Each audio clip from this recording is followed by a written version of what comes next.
In today's video, I'm going to teach you how to change admin on Google Workspace. By the end, you'll know how to grant the right admin privileges to a user in just a few clicks while keeping your organization secure and organized.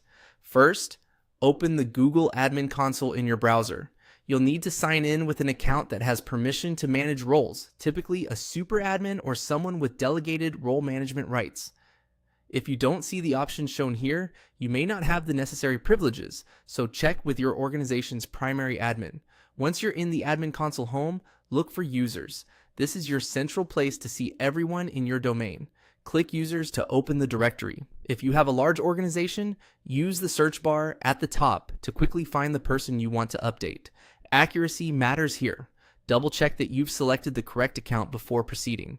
Next, click the user's name to open their profile page. This page shows key details about the account, including their current roles and access. We'll focus on changing their administrative privileges. On the user's profile, find and click Assign Roles. This brings the Roles panel where you can control what kind of admin access the user should have. You'll see a list of available roles. For this walkthrough, choose between Services Admin and Groups Admin by using the slider next to the role name.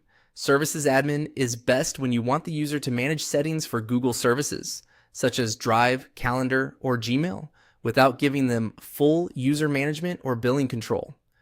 Groups Admin is ideal if you want the user to create, modify, and manage Google Groups across your organization, including memberships and group settings. As you decide, think about the principle of least privilege. Give only the access the person needs to do their job. You can always adjust or add a role later if responsibilities change. After selecting the role with the slider, click Save. This applies the change to the user's account. In most cases, the update takes effect quickly, though it can take a few minutes to propagate across all services.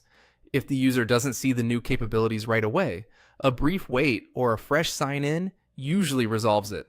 That's it. You've updated admin access in Google Workspace safely and efficiently. Remember, you can return to the same Assign Roles area anytime to remove a role or switch to a different one as your team's needs evolve. Thanks for watching, and keep your admin settings aligned with your organization's security and workflow.